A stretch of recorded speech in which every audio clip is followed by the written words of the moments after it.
الحمد لله وحده والصلاة والسلام على من لا نبي بعده أما بعد فأعوذ بالله من الشيطان الرجيم بسم الله الرحمن الرحيم وأحل الله البيع وحرم الربا صدق اللہ العظیم۔ ربا اور سود کے بارے میں 2 خطبوں میں باتیں ہوئی، آج تیسرا خطبہ بھی اسی موضوع پر ہے۔ ربا اور سود کے جو وکیل ہیں وہ ایک اعتراض یہ کرتے ہیں کہ جو بینکوں میں سود ہے وہ سود نہیں ہے، وہ ربا نہیں ہے۔ بینکوں کا سود وہ ربا نہیں ہے، یعنی حرام نہیں۔ کیوں حرام نہیں ہے؟ ایک تو وہ کہتے ہیں کہ کچھ مصر کے کچھ علماء نے اس پہ فتویٰ دیا ہے اور کچھ دوسرے لوگوں نے بھی فتویٰ دیا ہے کہ بینکوں کا سود ربا کے زمرے میں نہیں آتا۔ تو اس کا جواب تو آسان ہے کہ اگر مصر کے علماء نے سود کو حرام کیا ہوتا تو پھر ان کو یہ بھی حق تھا کہ وہ اس کو حلال کرتے، جبکہ اللہ تعالیٰ نے سود کو حرام کیا ہے تو مصر کے علماء ہو یا مدینہ کے علماء ہو یا مکے کے علماء ہو، ان کو یہ تو حق ہے کہ وہ اس کی تفصیلات بیان کرے، اس کے لیے مزید دلائل بیان کرے، لیکن یہ حق تو کسی کو نہیں دیا جا سکتا کہ اللہ تعالیٰ نے جس چیز کو حرام قرار دیا ہو وہ اسے حلال قرار دے۔ دوسری دلیل بینکوں کے وکیل یہ دیتے ہیں کہ پرانے زمانے میں جو سود لیا جاتا تھا وہ غریبوں سے لیا جاتا تھا، اور بینک سے استفادہ کرنے والے اکثر مالدار لوگ ہوتے ہیں۔ ظاہر ہے کہ بینک ایسے غریب آدمی کو تو قرض نہیں دیتا، وہ تو اس کی پراپرٹی دیکھتا ہے، اس پراپرٹی کی پھر ایویلویشن ہوتی ہے، وہ کوئی چیز مارگیج کے طور پر، لین یا پلیج کے طور، اصطلاحات ہیں بینکوں کے، لین ہے، پلیج ہے، مارگیج ہے، کسی طریقے سے وہ رہن رکھتا ہے اپنے کسی اثاثے کو بینک کے پاس، اور اس کے نتیجے میں بینک اس کو ایک خاص ریشو کے تناسب سے سود دیتی ہے۔ تو کہتے ہیں کہ پرانے زمانے میں جو سود لیا جاتا تھا وہ غریبوں سے لیا جاتا تھا، آج تو بینک مالداروں سے سود لیتا ہے، تو پھر یہ کیوں حرام ہے؟ تو یہ تو اپنے پیٹ سے دلائل دیتے ہیں۔ اللہ رب العالمین نے جب سود کو حرام کیا تو یہ نہیں کہا کہ غریب سے لینا حرام ہے اور مالدار سے لینا جائز ہے۔ سود پورے معاشرے کی تباہی ہے، چاہے وہ غریب سے لیا جائے چاہے وہ مالدار سے لیا جائے۔ سود کی جو مینٹلٹی ہے، اس کے نتیجے میں جو ذہنیت بنتی ہے، اور اس کے نتیجے میں اللہ تعالیٰ کے حلال اور حرام کے اندر انسان کو جو مداخلت کا دروازہ ملتا ہے، اصل میں وہی چیز ہے کہ جب اللہ تعالیٰ نے فرمایا کہ حرام ہے تو حرام۔ اس سے تو پھر کوئی یہ کہہ دے کہ پرانے زمانے میں عرب کے لوگ غریب تھے اس لیے اسلام نے زکوٰۃ کو فرض کیا، تو آج اگر زکوٰۃ فرض ہوگی تو چلو بنگلہ دیش یا پاکستان کے ایسے علاقوں میں زکوٰۃ فرض ہونی چاہیے جہاں لوگ غریب ہیں، امریکہ میں زکوٰۃ فرض نہیں ہونا چاہیے اس لیے کہ وہاں تو لوگ مالدار ہیں۔ جو تیل پیدا کرنے والے ممالک ہیں، جو مالدار ممالک ہیں، وہاں بھی زکوٰۃ فرض نہیں ہونا چاہیے، اس لیے کہ یہ تو اسی طرح صدقہ فطر بھی، یہ تو بالکل وہی بات ہوئی کہ کوئی یہ کہہ دے کہ پرانے زمانے میں قتل چونکہ تلوار سے ہوتے تھے اور آج تو بندوق سے ہوتے ہیں یا بم سے ہوتے ہیں، تو وہ تو ناجائز تھے اور یہ جائز ہے، اس لیے کہ کسی نے تو تلوار سے کسی کو قتل نہیں۔ پرانے زمانے میں جب اللہ تعالیٰ نے حکم دیا کہ کسی کو قتل نہ کرو، اس زمانے میں تو قتل بم سے نہیں ہوتے تھے، نہ گولی سے ہوتے تھے، تو یہ تو عجیب منطق ہے پھر. اس منطق کے روح سے پھر آپ کو سارا دین دوبارہ سر نو بیان کرنا ہوگا، بنانا ہوگا، بیان نہیں کرنا ہوگا، نیا دین بنانا ہوگا. ایک دوسری دلیل بھی وہ دیتے ہیں. وہ کہتے ہیں کہ پرانے زمانے میں جو سود لیا اور دیا جاتا تھا وہ سونے اور چاندی کے سکوں پر دیا اور دیا جاتا تھا، اور بینکوں میں تو نوٹ ہوتے ہیں، تو نوٹوں پر سود اور لیا اور دیا جاتا ہے، تو یہ کیوں حرام ہوا؟ نوٹ تو اس زمانے میں تھے نہیں. اس زمانے میں تو سونا اور چاندی کی بات. تو سونے اور چاندی کے بدلے میں سونے اور چاندی میں اضافہ جو ہوتا ہے وہ سود ہے، اور بینکوں میں تو نوٹوں پر نوٹ دیے جاتے ہیں. تو نوٹ تو اس زمانے میں تھے نہیں، یہ کیسے حرام ہو گئے؟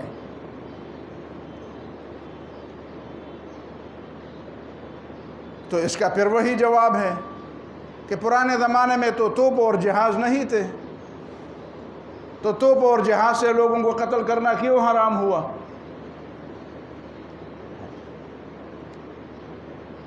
پرانے زمانے میں تو چوری بھی سونے اور چاندی کی ہوتی تھی، تو نوٹوں کی چوری بھی حلال ہے. پھر نوٹ کوئی چوری کر لے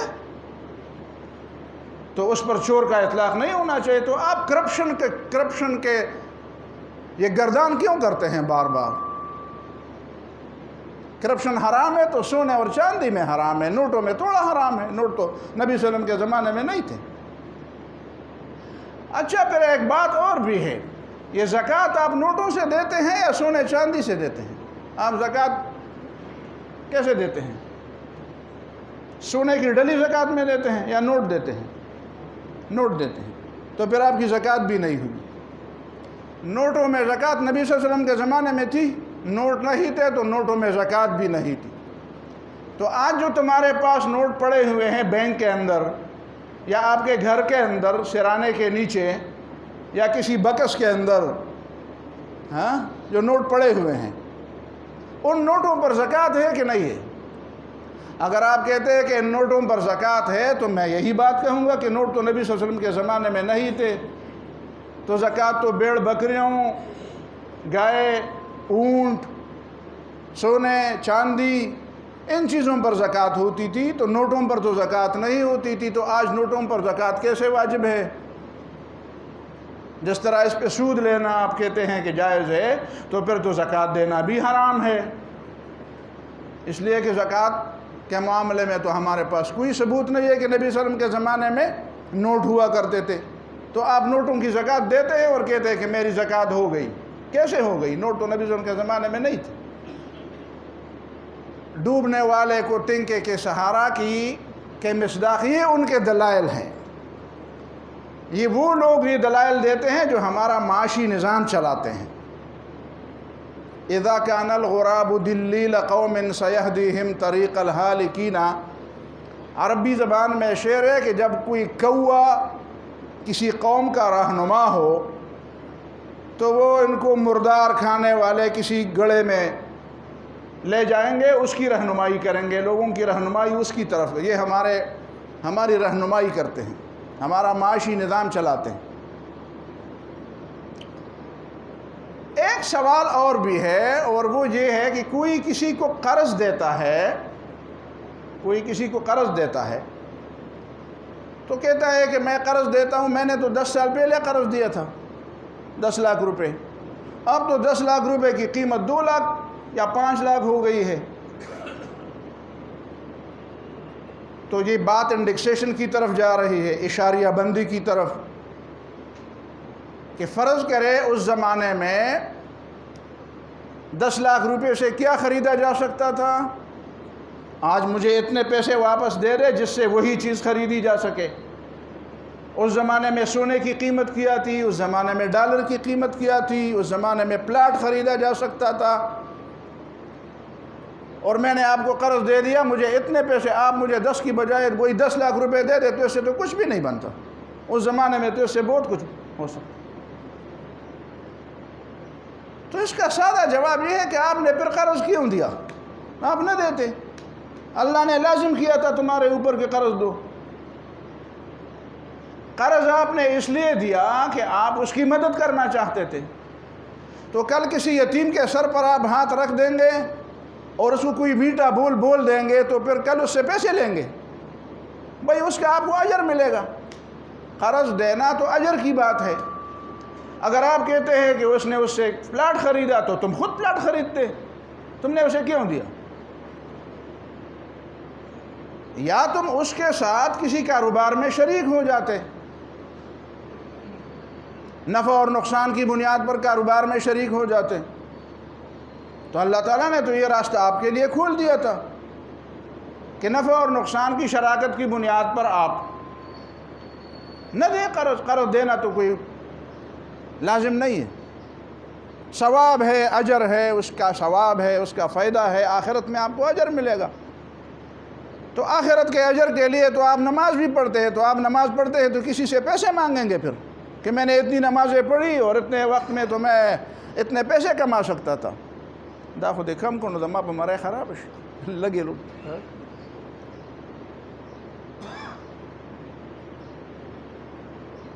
تو کل روزے کی بھی آپ قیمت وصول کریں گے، نماز کی بھی، اچھے اخلاق کی بھی، قرآن کی تلاوت کی بھی، ان سارے کاموں کا پھر آپ اجر مانگیں گے دنیا کے اندر۔ تو یہ کام تو آخرت کے لیے ہے، دنیا کے لیے تو نہیں ہے۔ ان کاموں کا اجر تو آخرت میں ملے گا۔ اب دنیا میں اس کا اجر کیوں؟ عمل صالح تو اس کو کہتے ہیں کہ آپ اللہ تعالیٰ کی رضا کے لیے اور اپنی آخرت کی بھلائی کے لیے کوئی نیکی کا کام کریں۔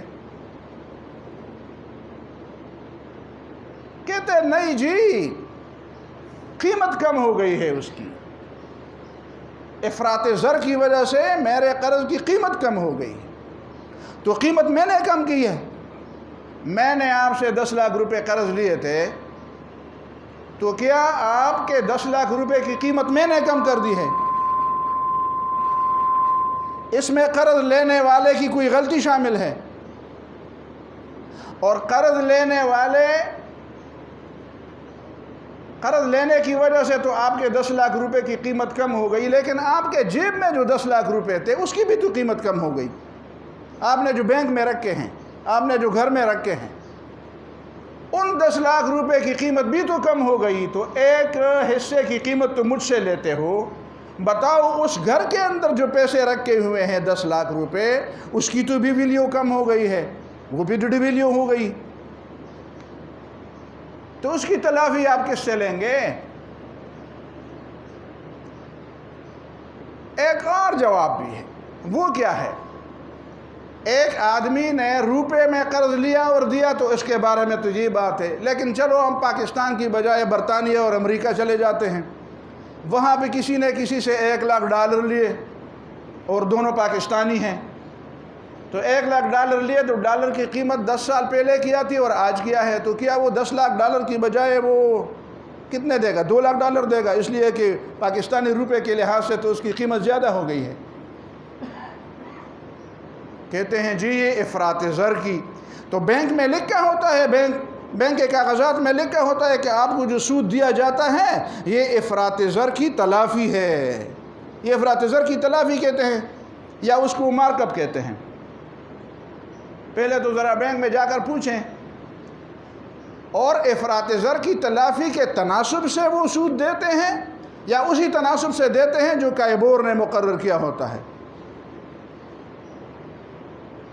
تو یہ کیا آئیں بائیں شائیں کرتے ہیں لوگ؟ کہتے ہیں افراط زر کی تلافی، افراط زر کی تلافی نہیں، یہ سود ہے، اور اس کی ایک خاص پھر انڈیکسیشن پہ آ جاتے ہیں، اشاریہ بندی پر۔ نہیں جی 10 لاکھ روپے جب میں نے آپ کو دیے تھے اس وقت 10 لاکھ روپے سے کیا ہو سکتا تھا؟ اچھا آپ بتائیں کیا ہو سکتا تھا؟ ڈالر خریدے جا سکتے تھے، سونا خریدا جا سکتا تھا، پلاٹ خریدا جا سکتا تھا، ہاں گھر بنایا جا سکتا تھا، سریہ خریدا جا سکتا تھا، بچے کی تعلیم ہو سکتی تھی، بچے کی فیس ہو سکتی تھی۔ بھائی اشاریہ بندی آپ کہاں کریں گے؟ آپ سونے کو بنیاد بنائیں گے، پیٹرول کو بنیاد بنائیں گے، پلاٹ کو بنیاد بنائیں گے؟ نہیں جی ہم ڈالر کو بنیاد بنائیں۔ یہی تو بات ہے، وہ زمرم دو غچے ہوتا بیاوے چے غچے، اسی ڈالر نے تو تمہیں برباد کر دیا. ڈالر کی بندگی اور ڈالر کے ارد گرد طواف کرنے نے تو تمہارا بیڑا غرق کر دیا. اس کا کوئی نتیجہ نکالو، اس کا کوئی راستہ نکالو. اب راستہ نکالنے کی بجائے آپ اس کو اسلام کی بھی بنیاد قرار دے رہے ہیں. اچھا، ڈالر اسلام کی بھی بنیاد ہے، اسلامی مسائل کی بنیاد بھی ڈالر کے گرد گھومیں گے. ماشاء اللہ، آپ تو اسلام کی بڑی اچھی ترجمانی کرتے ہیں. اور آخری بات وہ کیا کرتے ہیں؟ ہاں جی، سود کے معاملے بے شمار قسم کے دلائل ہیں، بے شمار قسم کی باتیں ہیں. اسٹیٹ بینک والے نے قسم کھائی ہے، اسٹیٹ بینک والوں نے، اور سالہا سال سے وہاں پہ یہی ایک گردان کر رہے تھے، ایک گردان کہ جی یہ ملک کیسے چلائیں گے، ملک کیسے چلائیں گے. ملک چلانے کے لیے آپ کو سود کی ضرورت ہے. اللہ تعالیٰ نے فرمایا یمحق اللہ الربا ویربی الصدقات. سود کی وجہ سے تباہی نازل ہوتی ہے، اور آپ کہتے ہیں تباہی ہمارے لیے، جو چیز تباہی کا سبب ہے وہ ہماری ضرورت ہے، وہ ہماری معیشت کی بنیاد ہے. آپ اس معیشت کی بنیاد کو کب سے اپنا چکے ہیں؟ آپ اب ہمیں بتائیں، جس وقت آپ 1947، 48 اور 50 میں تھے، اس وقت کیا صورتحال تھی اور آج تمہاری کیا صورتحال ہے؟ ایک وقت تھا جب پاکستان میں لوگوں کا ایک فرد کی آمدنی جس ریشو اور جس تناسب کے ساتھ تھی، میں یہ نہیں کہتا کہ وہ کوئی معقول اور کوئی آئیڈیل سسٹم تھا، لیکن ان قرضوں میں اور سود در سود میں اپنے آپ کو اور اپنی قوم کو جکڑ کر آپ نے پایا کیا ہے. اور میں حیران ہوں، پوری دنیا کے اندر ایک توفیق اللہ تعالیٰ نے ہم مسلمانوں کو دی تھی کہ جس زمانے میں بڑے بڑے لوگ بھی سمجھتے تھے کہ اسلام کا کوئی معاشی نظام نہیں ہے، نعوذ باللہ، اور سمجھتے نہیں تھے، تو اس زمانے میں قائد اعظم رحمہ اللہ نے اسٹیٹ بینک کا افتتاح کرتے ہوئے کھلے الفاظ میں بتایا تھا کہ اسلام کا معاشی نظام کمیونزم اور سرمایہ دارانہ نظام سے الگ ہے، اور میں بہت شدت سے اس بات کا انتظار کرتا ہوں کہ ہمارے لوگ وہ نظام اپنائیں اور دکھائیں ہمیں. تو گویا کہ اسٹیٹ بینک کی ذمہ داری تو آئین پاکستان نے بھی اور قائد اعظم رحمہ اللہ نے بھی یہ لگائی تھی کہ وہ اسی بنیاد پر کام کرتے. 70 سال گزرنے کے بعد ایک قدم بھی اس طرف نہیں اٹھایا گیا، ایک قدم بھی آگے نہیں اٹھایا گیا. یہ جو اسلامی بینکنگ کی باتیں ہو رہی ہیں، یہ کوئی آئیڈیل سسٹم تو نہیں ہے، میں جانتا ہوں اس کو، کوئی آئیڈیل نظام تو ہے نہیں،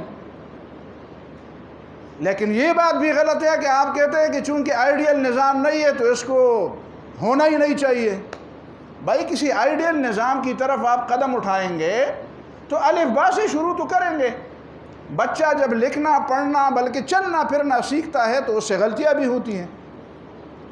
تو اگر آپ کہیں کہ نہیں، آپ اسی تک بیڈ پر رہے، بچے پر آپ پابندی لگائے کہ آپ نہ اٹھیں، جب تک 20 سال کے ہو جائیں تب آپ اٹھیں اور دوڑ لگائیں، تو یہ تو ناممکن بات ہے.